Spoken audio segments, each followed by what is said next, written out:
Are you truly free? Have you ever thought about it?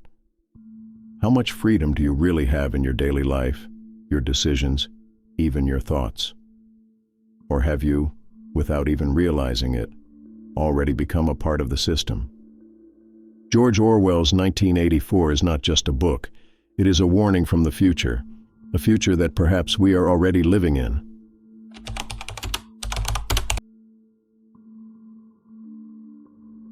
INGSOC, English Socialism. Big Brother, the symbol of absolute power.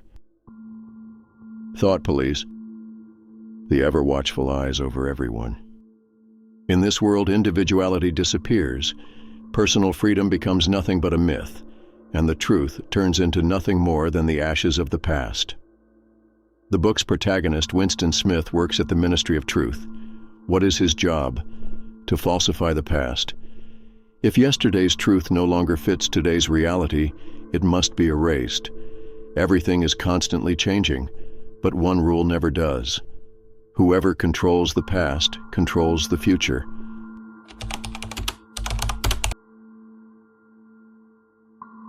The Ministry of Truth is the exact opposite of what its name suggests. Here, truth is not created, it is destroyed. Winston's main task is to alter archival documents. If someone is deemed a threat to the party, their past is erased, as if they never existed. In reality, the Ministry of Truth's primary function is to control lies, because the bigger the lie, the more people believe it. But what about today? Is history being distorted?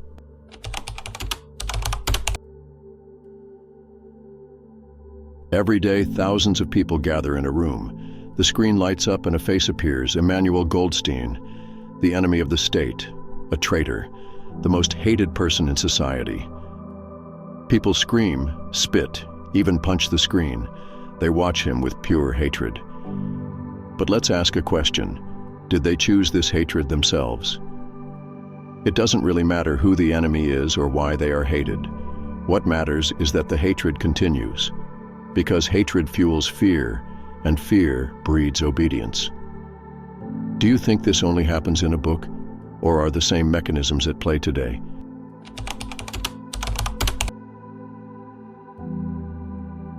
What is freedom? How do we define it? In the world of 1984, freedom is nothing more than an illusion. The party's most terrifying weapon is not physical torture, but mental control. A person does not just lose control over their body, but also over their thoughts. Here, truth is not a concept, it is simply a command. 2 + 2 = 5. You must accept it. If you don't, you will be erased. The thought police rid everyone's mind, and even the slightest sign of dissent leads to punishment. So, what is freedom? Freedom is the ability to say that 2 + 2 = 4. But one day, even this freedom will disappear.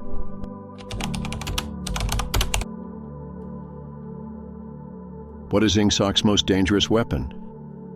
Language and thought. Newspeak is a system designed to limit people's ability to think by reducing the number of words in the language. The goal? To eliminate any possibility of independent thought by destroying words. Because if a person cannot describe an idea, they cannot think it either. And what about today? Words are being changed, meanings are rewritten. Those who express opinions are silenced and publicly shamed. The more simplified language becomes, the easier it is to manipulate people. So, are we truly free?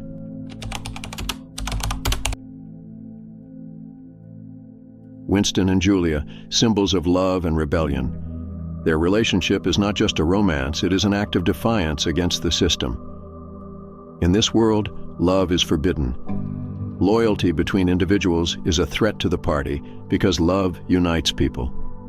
The only acceptable love is love for the party, the only loyalty to Big Brother. But Winston and Julia do something forbidden. They love each other. Yet in this world, love does not exist. Here, there is only fear. The ministry of love exists to break a person's will. Even the slightest hope is crushed. because the system accepts only one truth. You must love Big Brother.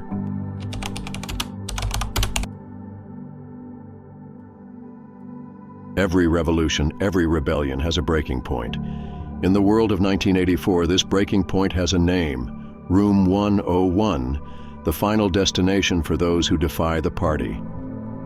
Here, every individual is forced to face their deepest, most personal fear. For Winston, that fear is rats. As starving rats are brought close to his face, the last piece of resistance in his mind shatters. And in the end, he commits the ultimate betrayal.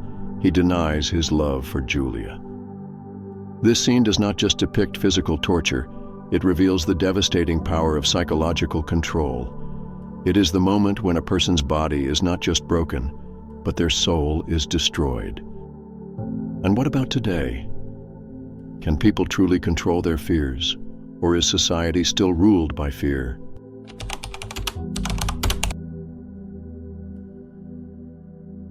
In the world of 1984, everyone is watched. Big Brother's eyes are everywhere. Telescreens, microphones, hidden informers. Even when people believe they are alone, they never truly are. Because the party does not just monitor actions, it monitors thoughts as well. How does the absence of privacy affect human psychology? How does a person behave when they know they are being watched at all times?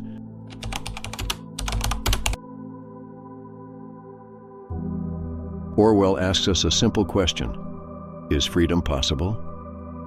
1984 reveals how systems of power and control function. Authority does not survive through violence alone. It also dominates the mind.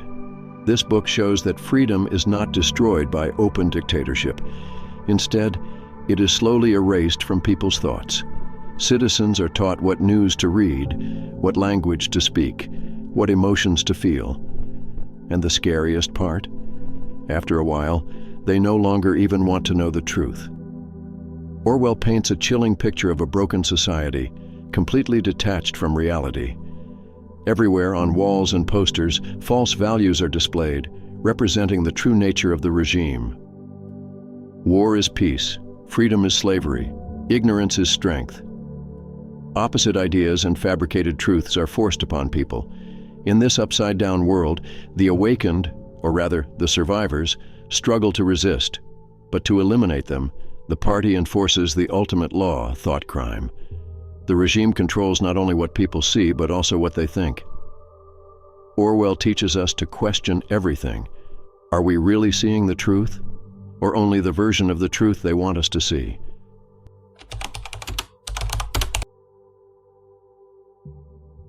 Do you think this is just a novel?